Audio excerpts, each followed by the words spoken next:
Hi all.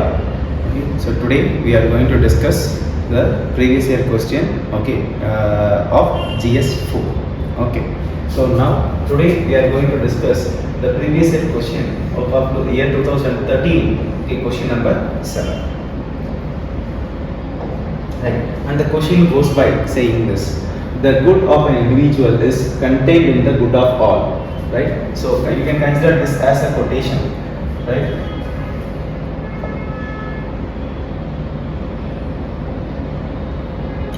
You can consider this as a quotation, right?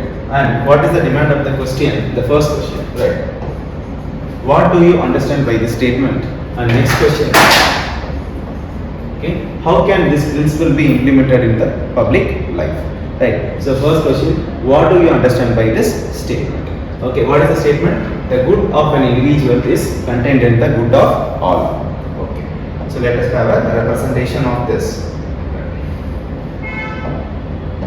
Good of an individual, right? So we can consider good of an individual is contained in the good of the all. So which means you can consider all the people, right? So that is good of all, right? So the spirit of the question goes by saying, right? So that is, if something is good for all, it is inherently affecting the goodness of an individual, right? If something is good for all, it must be good to the every individual or every member of that particular group or whatever it is. I repeat, okay, so if everything is good for all, it must be good for every individual of that respective group. Though the word respective group is not there, okay, but the spirit of the statement goes by this. Okay, so how can this be interpreted? Which means that right, so goodness of all is resulting in the goodness of every individual, right? Say for example, this can be interpreted by the concept in ethics, okay, a particular school of thought, okay, called as ethical universalism.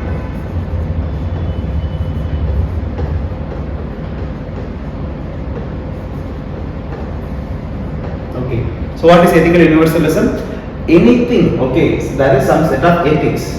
Ethics means, okay, set of do's and don'ts, right? Okay, given to an individual from an outside source is called as ethics, right? So yes, that is this what is called as ethics. So universalism, which means a set of do's and don'ts which is good or bad, or which are set of do's and don'ts which are good or bad for an individual that can be applied universally, right? So this is okay. So the essence of the statement is from the idea of ethical universalism. Now, how can we interpret? So what can be interpreted from this perspective? Okay. So if all, so now you can consider it from the global perspective. From the global perspective. From the global perspective, if any particular decision is taken from the global perspective, it must be impacting the goodness of that particular individual. For example, any global decision is good for an Indian citizen, is good for an African citizen, is good for an American citizen, a European citizen, an Australian citizen, anything, right? Anyone, right? So a global decision. So for this, what can we take? Right, so global, you can take global level institutions, say for example United Nations, right? Take any one of the areas of the United Nations, say for example United Nations Human Rights Convention, right? If UN is taking a particular decision with regard to the human rights, definitely it will be applicable to all the individuals, right? So that's it. So a global level ethics, a global level, okay, goodness is definitely, so what is the goodness with respect to the human rights? So definitely it will ensure the human rights of every individual, right? So you can take any other global institution for that purpose. Say for example, you can take in terms of WTO. What is the principle of WTO? Fundamental principle of WTO, it is, that is free and fair trade. So any decision with respect to free and fair trade will be definitely ensuring the freeness and fairness of that particular economy, thereby impacting the goodness of the, thereby delivering the goodness for the individual, right? Right. So this is it. Right. Any other like World Bank, like IMF. Right. Okay. For example, so that is World Bank. You can take ease of doing business. Right. So if ease of doing business is okay. So anything with respect to ease of doing business, definitely it will be. So that is the business will be eased at the end of the day. So that will be impacting the goodness that resulting in the good of the individual. IMF, you can take, say for example, anything IMF. So that is some fund, anything, right, with respect to like yeah, that will be. Okay, just to say that you can take any global institution, take any one particular index or a report or a decision or a commission. Okay, you just name that and you can definitely say that it will result in the goodness of that particular individual. Am I clear? Right. And not only this, you can take it from the other perspective also.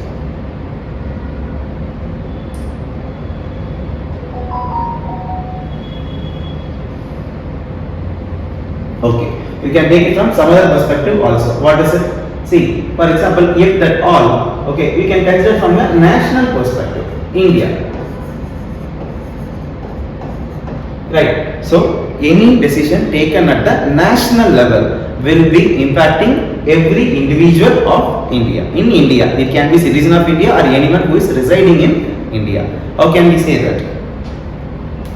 Right. Okay, any decision. Now you can take the dimensions you can take. For example, any decision regarding agriculture. Any decision, what is the any decision? Any policy decision, legislative action like a law, act, rules, regulations, right? Anything, right? So from policy to law to departmental decisions to any level, to the state level, any level. So okay, so any decision taken in terms of agriculture. See, whatever the decision be, it will be regarding something related to food. Okay, an agriculture related decision will be resulting in food, so which will be delivering the goodness. That is what is the goodness delivered to the individual? Food security will be ensured, right? So okay, next one, any decision with respect to law and order, and that will be resulting in the stability of the society, stability in the society or equilibrium in the society. Okay, any decision with respect to the national security,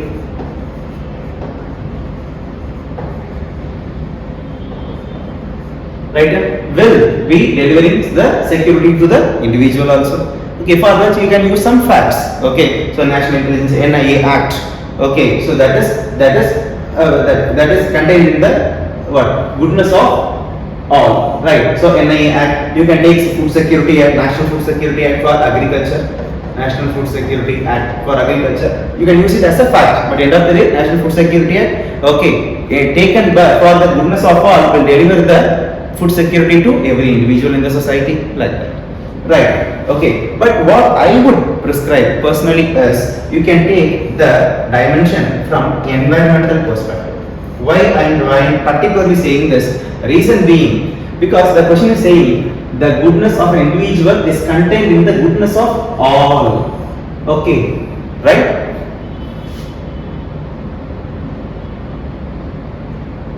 Right. So goodness of the individual is contained in the goodness of all. Then you can interpret the all as all the living beings or even the non-living beings. So that's the reason why I am saying that, for example, if a particular decision, any policy decision or a law is related with respect to environment is undertaken, what will be there? Okay, and that will be, say for example, for clean environment, right? So okay, oil, so that is even for land. Okay, so land pollution, land degradation, water degradation, air degradation, to be very specific, oil pollution, like that. Okay, if any decision with regard to fixing the pollution in that particular in that particular sphere of environment, definitely it will be impacting. That is, the individual here will be both. That is every individual in the ecosystem, entire biosphere you can take. That is even for flora and fauna. Right? Any that is decision related to climate change, any decision related to global warming, okay, and which is taken at the union level will be delivered to every individual. Here the individual includes the flora, fauna and every species that you can name within the biosphere and the ecosystem situated within that particular geographical location. Am I clear? Right? Now this is the, so now the what is the first thing what we understand by the statement, that is goodness of all. That is, if you take a particular decision which will be delivering the goodness for all, and it will be delivering the goodness for the individual. So that is in the global perspective. Any human rights convention, you take refugee convention, right? It will be delivered to, so that it ensures the human rights of every individual of the world. Like that. So from the global perspective you can take, or even from the Indian perspective you can take. So by writing the answer you can take any either of the perspectives, any one of the perspectives will be fine. Okay. Now next thing. Okay, how can this principle be implemented in the public life? Right.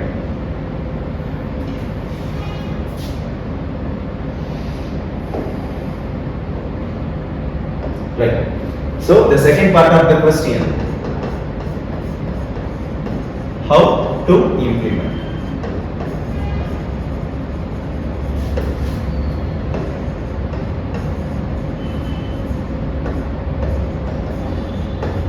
Right. Now what can we have? How to implement? Who can implement it? The people at the governance level can implement it. For whom? For the welfare of the people. So now you can take this way.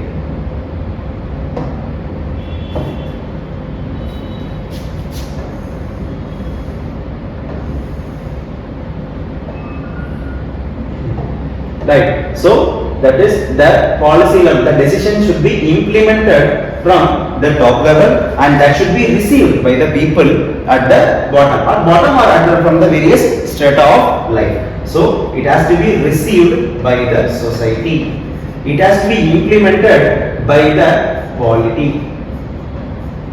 When I say polity, you can take anything, government, any organ of the government, legislature, executive, judiciary. Okay. When it is society, of course, all the sections of the society. So, from the political perspective, how to implement it? Right. So, how to implement, the word implement here. So, obviously, what organ of the government that we can take? It is the executive. Right. So, from the executive perspective, in the this one, executive has to implement it. First, where you can use some terminologies that we associate, that we discuss when it comes to polity. Say for example, so that is, you can say how can we implement it? Either you can use any of the approaches, okay, any of the names of the approaches, like top-down approach, which we are not using currently. Okay, this is more of centralization approach, that is top-down approach. So you are just saying this top-down approach, what even bottom-up approach, or what we can say is, so that is in the reason that is cooperative federalism.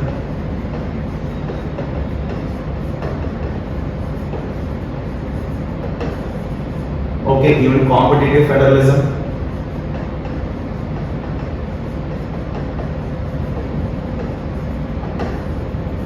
Okay, any one of the approaches, just you can write some 2-3 lines using this, so that at the policy level, the policy makers and the policy implementers can use this perspective. At the social level, you have to ensure that the society will receives it. How can we say? So where you can use this word called as social, okay, persuasion. You can use the persuasion techniques. Right. Okay, say any of the techniques or any set of techniques, what you can say for example, one is recognition. Right, next one is identification, and next one is internalization.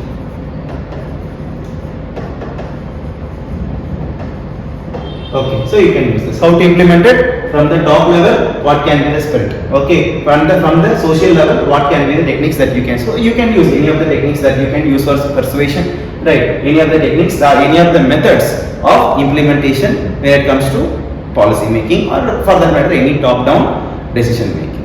Am I clear? Okay, so this is one thing. Now we'll get back to the question. First thing, okay, so that is the good of an individual is contained in the good of all. Okay, what do you understand by the statement? That is when the goodness for all, any decision related to goodness for all will be resulting in the goodness of that particular individual. Next thing is how do you implement this principle be implemented? Just now we discussed. Then how can we holistically approach this particular area? Next.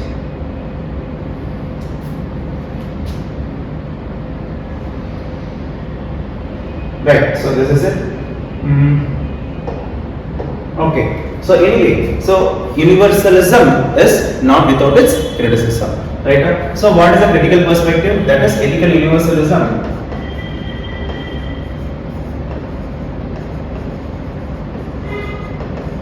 Okay, the criticism, okay, readily comes from utilitarianism.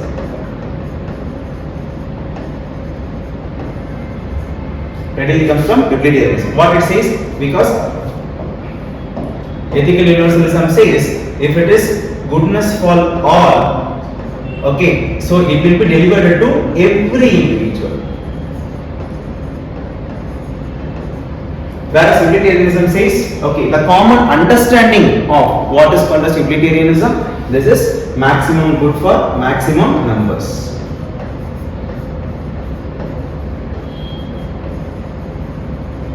Though technically this is not the exact definition of what is utilitarianism, because actual definition of utilitarianism is that is the greatest benefit or greatest balance of benefits over harm. Okay, this is the actual definition, but the common perception of this definition is this one, maximum good for maximum numbers. Now anyway, what is it saying? That is, if you take a decision which is for the goodness, okay, for the goodness of all will definitely resulting in goodness of every individual, which is according to ethical universalism.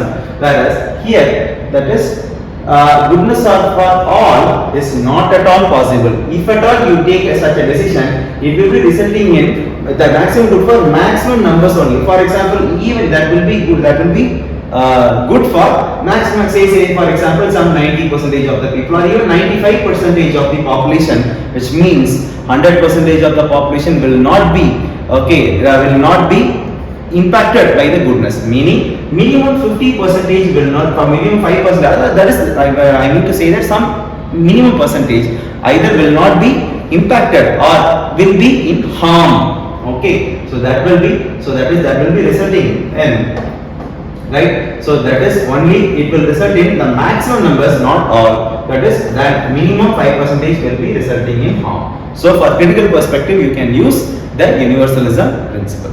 Right. So in conclusion, what you can say, right? So whatever is, okay. So definitely, so that is goodness of individual. Definitely, that is or there are possibilities where, okay, if you take a decision which is with the motive of goodness for everyone, definitely will be resulting in goodness of all. And how to gain this particular statement, particular answer?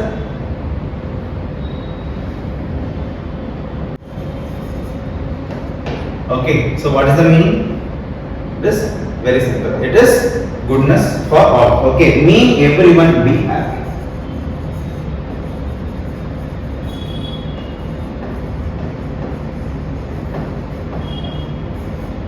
Or wellness for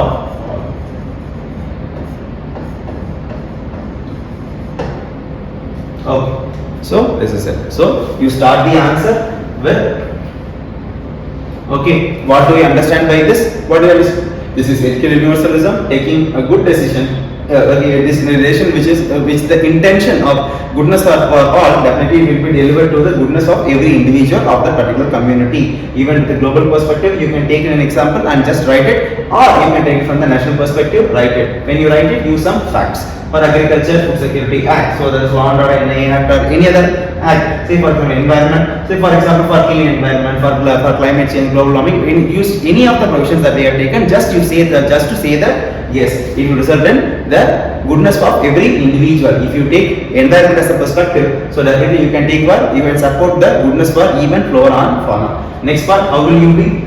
Okay, using it. So that is how will you be implementing in the public life. You have to make the answer holistic. Right, from the top level, from the decision making level, use some some concepts like cooperative federalism, competitive federalism, like that. And from the receiving side, okay, what you have to take is use some social persuasion techniques or any attitude change particular techniques. Right, how will you end the answer? Yes, write some critical perspective that which essentially comes from the school of utilitarianism, and have a good conclusion saying that whatever being ethical universalism or being utilitarianism, when the intention is clear, and okay, so that is the end will also always be happiness or success. Okay, so that is sarve bhavatu sukhina. Clear? Thank you. Like, subscribe, share, and